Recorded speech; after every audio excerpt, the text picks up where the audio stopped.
Is it in time for your strategy to change? Have you underestimated their abilities, and will you widen the rules of engagement for U.S. forces to take more aggressive action? Did you receive a warning in your daily intelligence briefing that an attack was imminent? If not, does that not call into question the current assessment that there is no immediate, specific, credible threat to the United States today? Do you think you really understand this enemy well enough to defeat them and to protect the homeland? How is that not underestimating their capabilities, and how is that contained, quite frankly? And I think a lot of Americans have this frustration that they see that the United States has the greatest military in the world. It has the backing of nearly every other country in the world when it comes to taking on ISIS. And I guess the question is, and if you'll forgive the language, is why can't we take out these bastards? Yeah, how about that? You just heard the mainstream media challenging, I think that's an understatement, we'll use the word, challenging President Obama.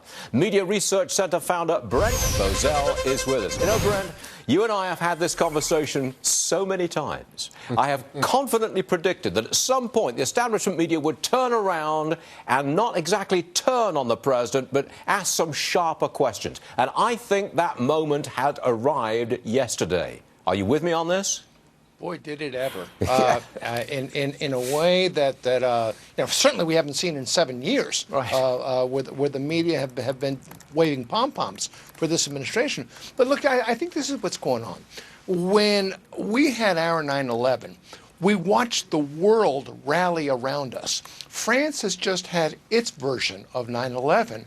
And I think the media and everyone else are looking in disbelief while the president of the United States, the leader of the free world, seemingly is disinterested and says, well, it's a bad thing, but our strategy is working, when clearly it's not, and everybody knows it's not. And I think what you saw from reporters was disbelief, asking the president these questions about his strategy, and he just rambled on, not wanting to give them a straight answer, and getting visibly more and more irritated because they had the audacity to keep coming back and asking him, Mr. President, what are you doing? Surely this will encourage the establishment media to keep on asking that kind of question whenever they've got the opportunity. Surely that's going to happen for the next year, isn't it? No. Unfortunately. Now, something else that's interesting is last night after that press conference, it was actually very tough on the reports, so it wasn't just during the press conference. This is what Christiane Amanpour said, which is really interesting. He said something that was pretty incredible, according to many of the military experts here, Paris, and around the world who I've spoken to, that our strategy is working. People do not believe that to be the case. The only strategy that's working is a strategy that he tends to dismiss, and that's the ground troop strategy. So even Christiane Amanpour of CNN was being very tough. Now, what happens in 48 hours? We've seen this happen with the Clinton administration, where they would get tough and then he would complain about the media and they would head for the tall grass. Obama will complain about the media.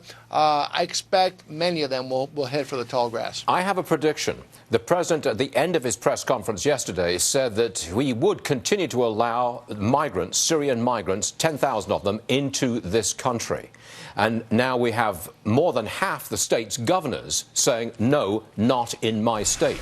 My prediction is that the establishment media will now look at who those refugees are and how we are slamming the door on them, that they are worthy cases and that we should be letting them in, thus pivoting back towards the president's position.